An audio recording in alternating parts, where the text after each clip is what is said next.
Hello everyone. পুরনো ফোনটা scroll করতে করতে এই ভিডিওগুলো আবার পেলাম। এই ভিডিওগুলো হলো 2024 সালের পুজোর সময়ের। 2024-এর পুজোর সময়ে আমরা চারজন, মানে আমি, আমার হাজব্যান্ড, আমার শ্বশুর আর শাশুড়ি মা, চারজনে মিলে গেছিলাম বেনারসে ঘুরতে। বহু দিনের শখ ছিল মায়ের বাবা বিশ্বনাথ ধামে যাবে। তো যেরকম ভাবা সেরকম কাজ। আমরা সঠিক সময়ে হাওড়া স্টেশনে পৌঁছে গেলাম। ট্রেনটাও ঠিক সময় এসেছিল, তবে 2 বছর আগে গেছি, সঠিকভাবে মনে নেই কোন ট্রেনে গিয়েছিলাম আর ট্রেন কটার সময় এসেছিল। তবে যতটুকু মনে আছে ট্রেনটা ঠিক সময়েই কিন্তু এসেছিল আর ঠিক সময়েই স্টেশন থেকে ছেড়েছিল। যেহেতু আমরা খাওয়া দাওয়া করেই উঠেছিলাম ট্রেনে, তো ধরে নিতে পারি বেশ রাত করেই ট্রেনটা ছেড়েছিল। তারপরে আমরা ঘুমিয়ে পড়েছিলাম। পরদিন সকালবেলাতে আমরা পৌঁছে গেছিলাম মুঘলসরাইতে। এখন মুঘলসরাই স্টেশনটা যেরকম দেখছি, মানে আমি প্রথমবার দেখছি, আমার শাশুড়ি মায়ের কাছে গল্প শুনেছি, কত বছর আগে, মানে প্রায় 10-20 বছর আগে এরকম ছিল না, অন্যরকমই তার রূপ ছিল। তো তার মুখে এসব গল্প শুনতে শুনতে আমরা কিন্তু একদম কাশীর কাছে চলে এসেছি। গঙ্গার ওপরে যে ব্রিজ, সেই ব্রিজ পার হচ্ছি ট্রেনে করে। যত কাছাকাছি যাচ্ছিলাম তত মনে হচ্ছিল যে একটা আত্মার টান তৈরি হচ্ছে এই জায়গাটার সাথে। আর ট্রেন থেকেই দেখতে পেলাম জড়ো করা অসংখ্য হাতের স্তম্ভ রয়েছে। এটাই হলো নমঘাট, যেটা কাশীতে অবস্থিত। মনে হচ্ছিল যে এক্ষুনি ট্রেন থেকে নেমে যাই এখানে। তো যাই হোক, এরপরে আমরা আস্তে আস্তে এগিয়ে চললাম বেনারসের দিকে।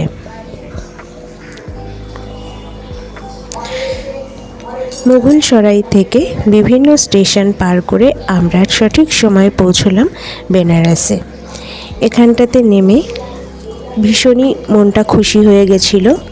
প্ল্যাটফর্মটা অনেক বড় ছিল। আমরা ওভারব্রিজের উপরে দাঁড়িয়েছিলাম কিছুক্ষণ, তারপরে প্ল্যাটফর্মের বাইরে চলে এলাম।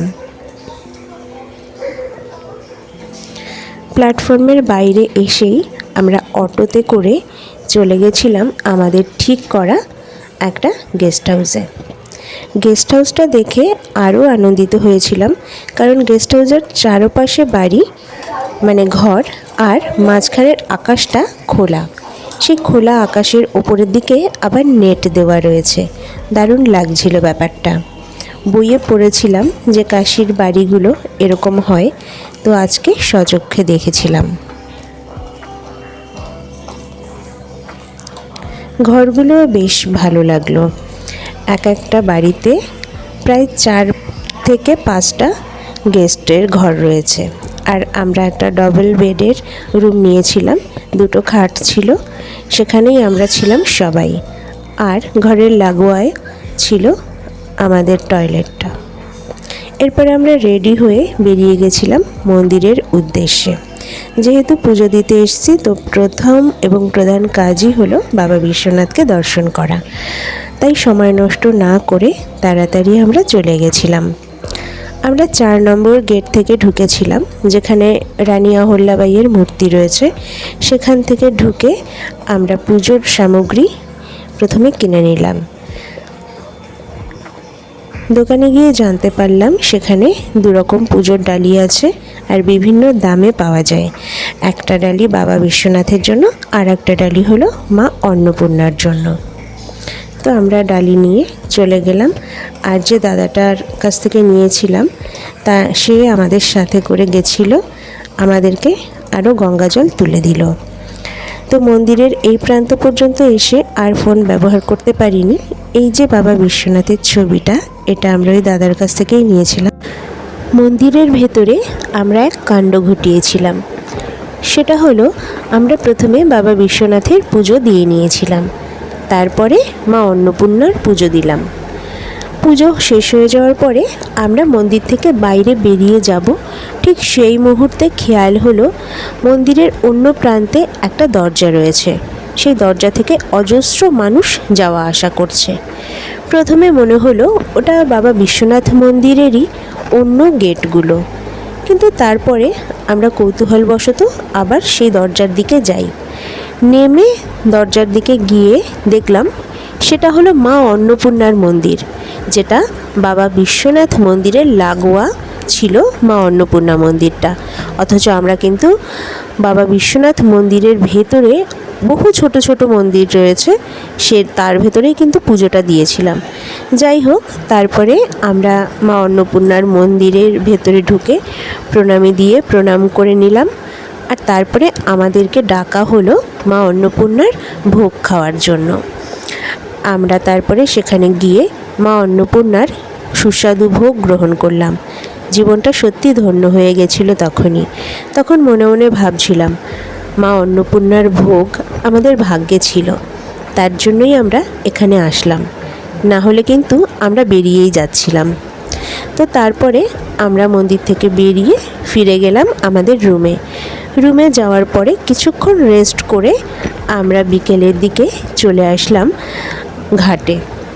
গঙ্গার ঘাটটা আমাদের রুমের অনেকটা কাছে ছিল। আমরা দশাশ্বমেধ ঘাটে পৌঁছেছিলাম। সেখানে আসার পরে আমার হাজব্যান্ড একটা নৌকো ঠিক করলো।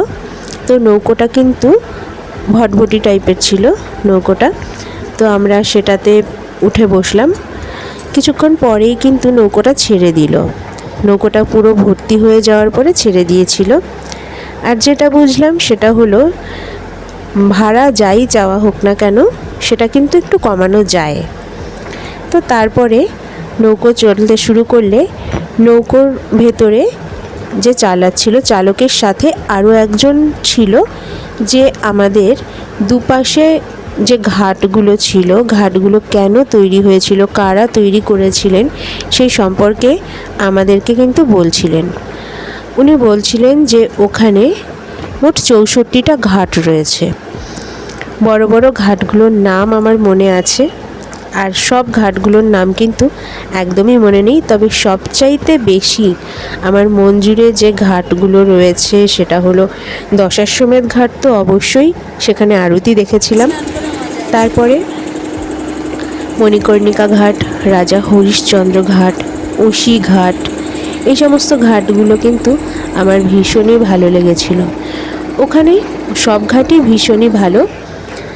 সবচেয়ে অবাক লাগছিল যে রানী রাসমণি, রানী অহল্যাবাই সবাই কিন্তু ওখানে কিন্তু তাদের স্মৃতি ওখানে রেখে গেছেন। তারাও কিন্তু ওখানে ঘাট তৈরি করেছিলেন। তো এটা ছিল একটা ঐতিহ্য যেটা আজও ভীষণই মন কাড়ে। এখানে গঙ্গার স্রোত কিন্তু প্রবল ছিল, ভীষণই স্রোতস্বিনী গঙ্গা এখানটাতে। তো আমাদের এখানে যে গঙ্গা, তার থেকে কিন্তু স্রোত অনেকটাই বেশি। বারবার মনে হচ্ছিল যেন নেমে একটু স্নান করে নিই। দুপুরে এসে যে আমরা গঙ্গার জলে স্নান করেছিলাম সেটা দশাশ্বমেধ ঘাটেই করেছিলাম। এবার তখন ভাটা চলছিল, যার জন্য ঠিক মনের মতো করে স্নান করতে পারিনি। আর এখন যে গঙ্গার যে রূপটা দেখতে পাচ্ছিলাম সেটাতে মনে হচ্ছিল এক্ষুনি একটা ডুব দিয়ে নিই। বেনারসের ঘাটের সাথে আমার প্রথম পরিচয় কিন্তু চোখের বালি সিনেমা থেকে। তখন থেকেই মনে হতো, আহা কি সুন্দর, যদি একবার যেতে পারতাম।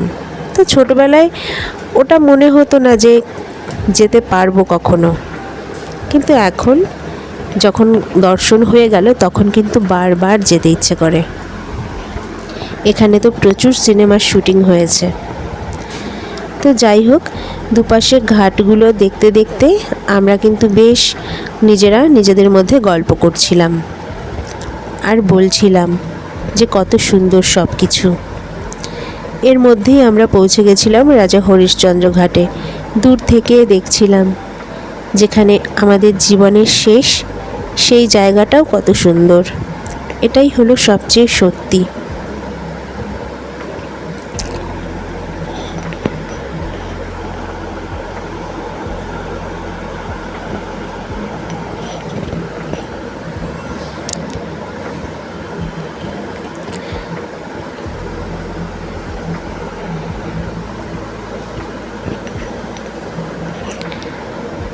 আমাদের চালকের কাছে গল্প শুনেছিলাম এই রাজা হরিশ্চন্দ্রের ঘাটে নাকি রাজা হরিশ্চন্দ্র নিজের পুত্রকে দাহন করেছিল, সেই থেকেই এই ঘাট।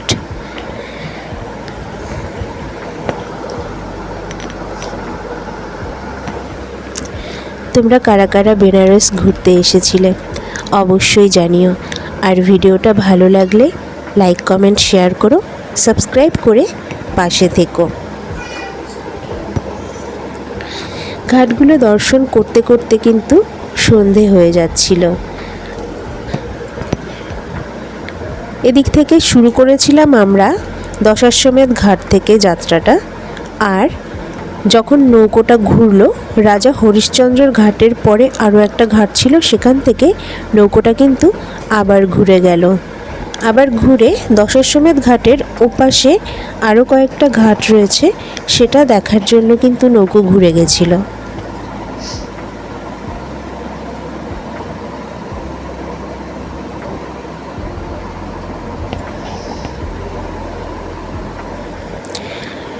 নৌকোতে আমাদেরকে লাইফ জ্যাকেট দেওয়া হয়েছিল, তার কারণটা তো বুঝতেই পারছো, কারণ গঙ্গাটায় জোয়ার ছিল আর ঢেউ ছিল অনেকটাই।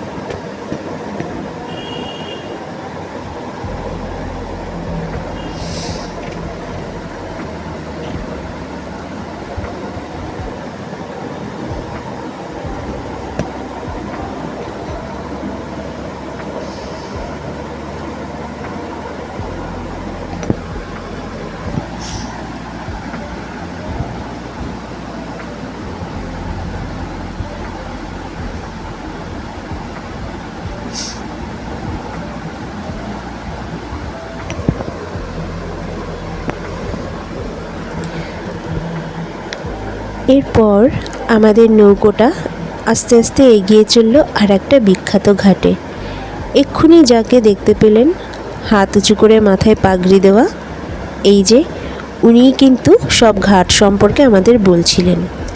এরপরে আমরা যে বিখ্যাত ঘাটটায় পৌঁছলাম সেটা হলো মণিকর্ণিকা ঘাট। ভীষণই বিখ্যাত এই ঘাটটা।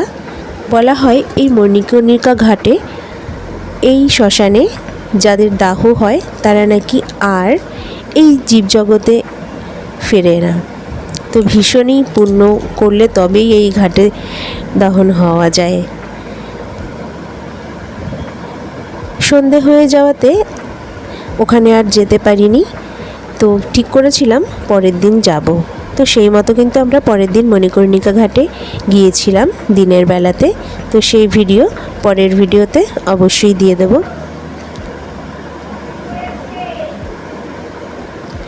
এরপরে আমরা চলে এলাম দশাশ্বমেধ ঘাটে আরতি দেখার জন্য। তো অনেকটা দূরে আমাদের নৌকো ছিল, যার জন্য আরতিটা অনেকটা দূর থেকেই দেখতে হচ্ছিল। আর যত দূর চোখ যায় পরপর প্রচুর নৌকা, প্রচুর লঞ্চ এখানটাতে রয়েছে। দূর থেকে হলেও ওই যে আরতিটা দর্শন হলো, তাতে কিন্তু জীবনটা সার্থক হয়ে গেছিল।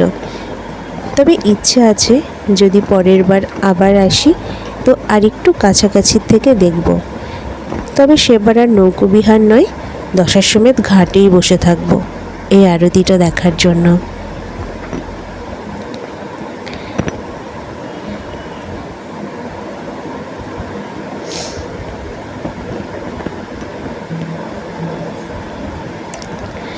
তবে আজকের ভিডিও এখানেই শেষ করছি।